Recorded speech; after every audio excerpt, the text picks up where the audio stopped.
the subdivision post. So this is why we're here. Okay, this is a gentleman from Livonia, and actually I think I saw somebody who was on the call had put in Livonia. Russ Ravery, he's one of the top ActiveRain members in terms of points and in terms of quality of content and really just the brevity and the breadth of the content that he has out there. Russ does a really good job of focusing on these kinds of posts, these very specific posts about neighborhoods, subdivisions. You see a couple of other examples in here. He's got one on a condo complex, and we've had a blogging blueprint class in the past on that. But these posts get a lot of traffic, and any one of these posts, and if we were to look at them, and some of these posts are very old, any one of these posts in a given month is not going to be enough traffic to move the needle really much on Russ's business. But when we take these posts cumulatively and we look at kind of a collection of these posts, and in this case we're just looking at 10 of his posts. I mean, this guy has literally written, you know, hundreds and hundreds of posts of this nature. But when we look at 10 of them, we can see that over time these things get a lot of clicks on them. And this is just from Russ's traffic numbers, and I pulled together from some different time frames and kind of some different types of posts. But the idea is that on average, this type of a post is getting 43 clicks or views per post per month, right? And so when we look at that cumulatively, it becomes a lot of traffic, right? These 10 posts are averaging 430 clicks a month. And like I said, he has a lot of these types of posts, but there's probably a better way, or I shouldn't say better, there's a good way we can do these things, and then there's maybe a not so good way that we can do them. And so we're going to try to give you a blueprint for a better way to write this type of a post. So I'm going to show you guys the entire post after we kind of go through each section of the post, so you can kind of get a better idea of what it looks like in its entirety. And before the call, Michelle sent out a link to this post for you guys, and Carrie will probably share it in the chat section as well. And then we also sent you out an HTML template that you can use that will essentially give you the formatting for the post that we use here. So let's just start from the top, okay? The very first component of our post, and really the first component of any post, and if you've been in my SEO class, you know this, is going to be the title. Okay, so for the title of the post, we want that title to be related to, obviously, the content that we're writing about, but more importantly, we want it to be related to something that somebody might search for in the search engines. And, you know, I show you Russ's examples and the kind of traffic that he's getting as kind of a reinforcement that people do search for this kind of thing. And if you've ever joined me for our SEO class, I take you behind the scenes of our ActiveRain Google Analytics, and I show you some of these searches actually happening live. But people search for this stuff, all right? And one of the kind of truths of internet marketing is that when you're finding people on the long tail, which means a more general search that somebody might be doing as it relates to what we're looking at right here, a home for sale in the Kennydale neighborhood of Renton, Washington, would be a search like homes for sale in Renton. And while, granted, that type of a search gets done more often, what you generally find is people doing that sort of a search are a lot further from actually doing something than somebody searching for something very specific like homes for sale in Kennydale, Renton, or homes for sale in the Kennydale subdivision of Renton, or homes for sale in the Kennydale neighborhood of Renton. When people start to do those more long tail sorts of searches, it's generally indicative of somebody who's a lot closer to actually taking action on their query. The other side of that is we have a much better ability to rank on the first page of the search engines when we're focusing on a very particular component of our market. In today's class, that happens to be subdivisions. So we're going to give it the title. Then we're going to restate the title, and we just do this. We want to restate that title so that it becomes a part of the page description, and as when Google comes in and indexes our page, they get our keyword phrase not only in the title, which becomes the page title, which becomes the portion of the search results somebody can click, but they also get it in the page description. And so on an ActiveRain post, Google will take your page description, which is the part of the search result that's just the black letters. You can't click on it, but it kind of gives you some idea of what's on that page. that page description will come out of kind of that first couple of sentences of your ActiveRain blog. So we just have you restate the title. The next little piece, a photo. And gosh, I was looking at a post yesterday from a guy out of San Antonio, and it was a really nice post, and it had some really good information, but he had probably 8 big pictures in this post, and I can understand why he would do that. You want to try to kind of give somebody a sense for what the homes are like in that area. I would say to be careful with too many photos. Okay, if one photo is good, 10 must be better, right? Not necessarily. Try to find that one kind of neighborhood photo that really kind of captures the essence of the neighborhood.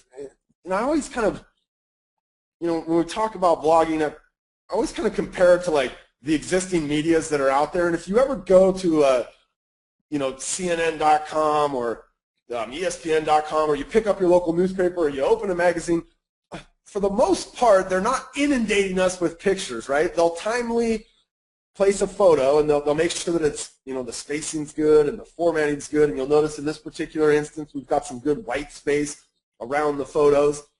They lay it out in a manner that the photo adds to, it doesn't distract from the content. And that blog post I was looking at yesterday from the guy in San Antonio, he was getting a lot of traffic to it, and I was seeing a lot of clicks landing on this. And in our analytics, I could see the traffic coming to this post, and he's allowed me to kind of look into the back end of his website. And so I was looking at some analytics on his website, and I was noticing that the post was getting a lot of traffic, but he wasn't getting a lot of click-throughs. And one of the reasons was I thought he's just got a lot of images, and so when somebody lands there, it's really hard to kind of pick through the good information they might be wanting about that subdivision. So we're going to go with one photo, and I would suggest that you kind of place it in that top right-hand corner of the post.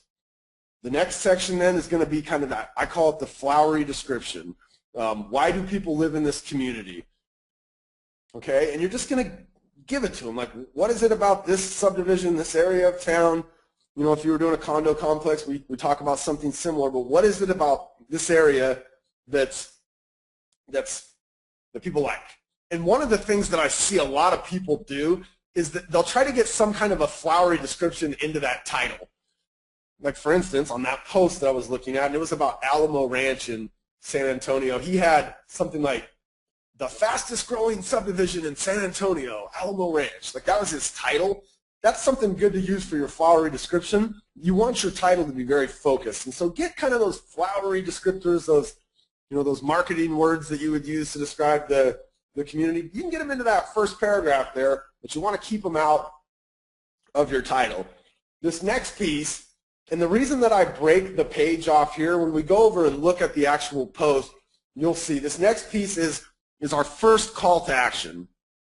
And another reason that particular post wasn't getting the type of traffic passing back to the website that I would have expected for the number of clicks that it was getting was that his only call to action was at the very bottom of his post. And so if you guys have listened to me, in any of our blogging blueprint or blogging boot camp classes, I talk about kind of the 3 reasons why people go online as it relates to real estate. And those 3 reasons are to find home values. Okay, that's why a site like Zillow just, right, they're doing 20 million uniques a month or whatever it is. They go online for listings, right, to find new listings. And then they go online for information. And information is kind of this bucket that covers everything else. And our blog posts serve that bucket, right? Somebody looking for a home for sale in the Kennydale neighborhood, they might be interested in, what's going on there, what are the nearby schools and the parks, and how close is it to Boeing. But at the end of the day, they're probably looking for the listings. And so if they found our post, but their primary goal was to find the listings that are for sale right now in Kennydale, we want to make sure we get that information to them above the fold. I mean, you guys all know that term. It's an old newspaper term where the stuff that, when the newspaper was folded, the stuff above the fold, it's that first thing you see when you pick the newspaper up. So when somebody lands on our blog post, we want to make sure without them having to scroll down, so above the fold somewhere, we get in that first kind of call to action. And in this case, I've got the kind of subheader there, looking for a home in Kennydale, right? Are you interested in finding homes for sale in the Kennydale neighborhood of Renton, Washington? Click that link to find all the currently available homes. So I've created a link back to my IDX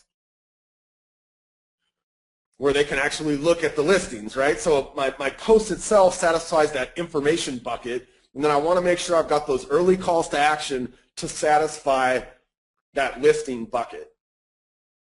Now, the importance of the landing page, I can't overstate this enough, and I do a big part on this in our boot camp classes, but the landing page is vitally important to the process of turning somebody on Google, right? Somebody who sits at their computer and goes to Google, the process of turning that person into a qualified lead for your business. And that process looks like this. They sit down, they Google, right? They find our blog post, they get in there, they start reading. Maybe they just wanted the listing, so they click the link, and now they're sent over to our website where hopefully we can give them just the listings in the area that we're talking about.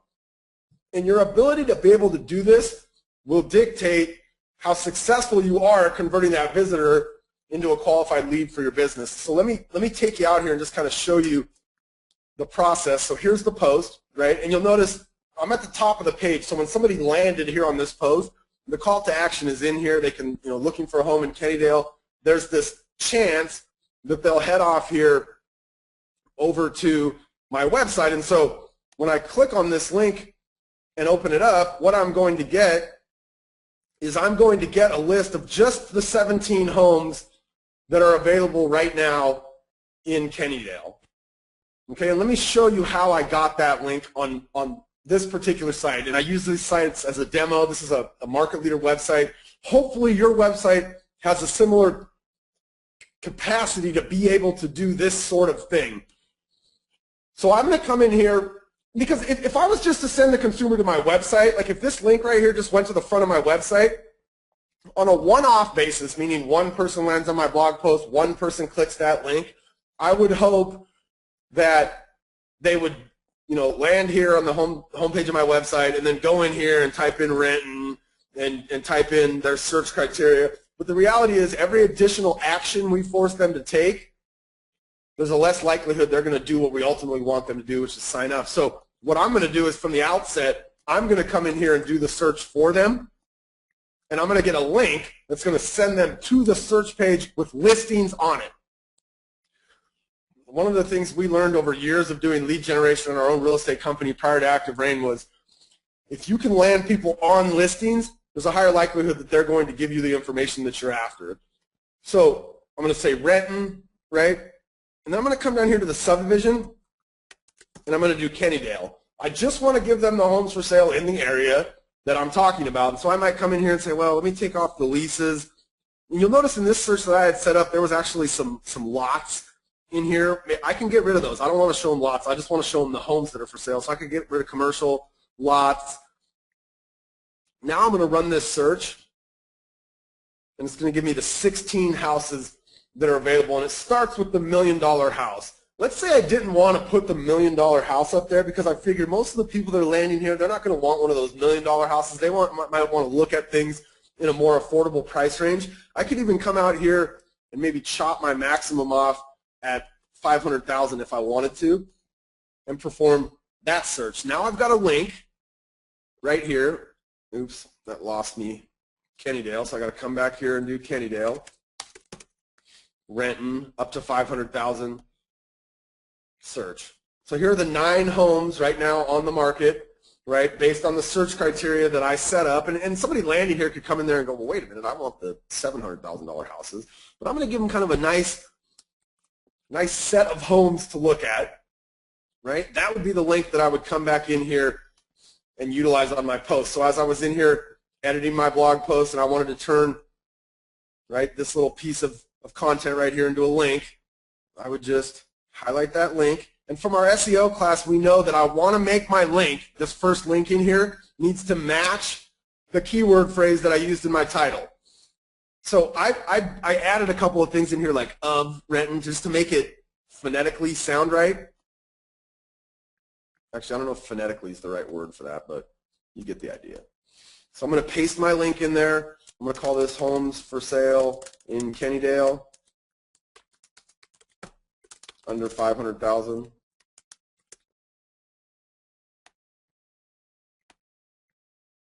going to insert that, and now I've got my link in there. So that first call to action is vitally important, okay, from a couple of perspectives, that it's above the fold, right, that it clearly details for them what they're going to get, that when they click on it, they get what they were expecting, which in our case would be, homes for sale in Kennydale, right, and that when they land there, they automatically see listings.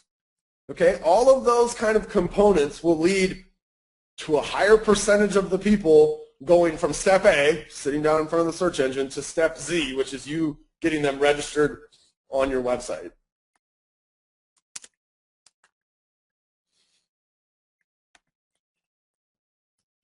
Okay, so the next section, all right, neighborhood information.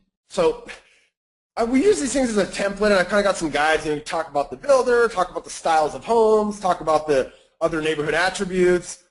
Somewhere up near the top, you're going to restate the name of the community. So I've got the homes you would expect to find for sale in the Kennydale neighborhood are generally going to range between 1,500 and 2,000 square feet, right? There's a lot of stuff you could get in here. If there's a homeowners association, you might want to get that information in there. If there's some parks like right in the neighborhood, you might want to get that information in there. If there's retail, right, get that information in there. But you want to get kind of, I don't know if there's necessarily a set sort of things you want to get in there, but there's some things that you want to generally try to, right? If you've got information about the builder, or the styles of homes, or if the homes generally have the same type of a layout, or if they're all on certain acre lots, or right, there's all these things that you guys know plenty about your neighborhoods and your subdivisions, right? Those are the types of things you want to get into that what is this neighborhood like section. Next section, community information. So you might want to give them a sense of kind of what's going on around them, right? So if it's close to some of the local employers, like this particular neighborhood happens to be close to the Boeing plant in Renton, right? That's something I'd want to add in there. If it's close to like a shopping center, or the movies are down the street, or there's a coffee shop within walking distance, or it's a 20-minute drive to downtown Seattle, maybe 30 if it's traffic, right? The types of things that somebody kind of living in that general area is going to be interested in.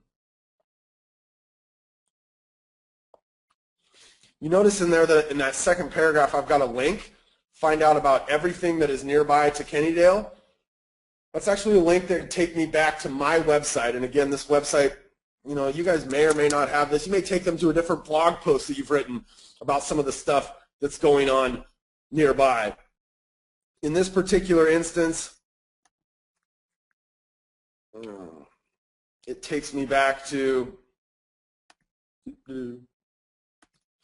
this Market Insider page and this community info link right here. So I can look at crime stats and shopping and what's nearby, and be able to link back and kind of give them a broader look at what's going on around that particular area. So again, just another chance to kind of get them back on my website where I've got some kind of lead capture opportunities, but I do it under the guise of, hey, I've got additional information on my website that you might find interesting about Kennydale. What schools will the kids attend, right? So, hey, if you buy a home for sale in Kennydale, right, you got to make sure you don't word this in a way that might seem discriminatory, because you guys got all these fair housing things that you need to be aware of. But, hey, if you buy a home for sale, the local schools serving this area are, X, Y, and Z.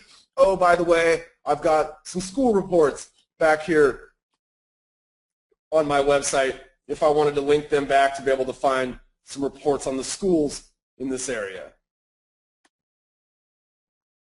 This little image call to action here, we've got these guys available for you.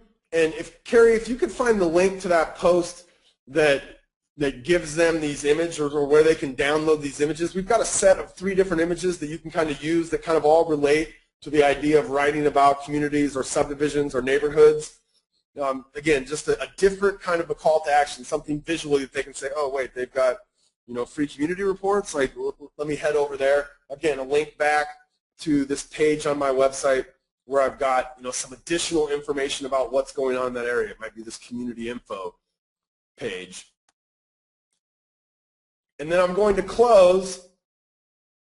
Let me actually reload this. I'm going to close this particular section with another call to action, right? That second last kind of closing call to action based around the idea of listings.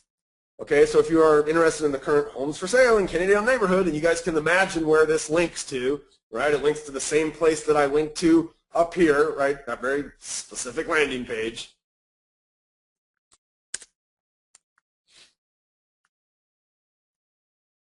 Okay, so 500 points for everyone that tweets something about the class today. Give me something you've learned, that you hated it, you loved it.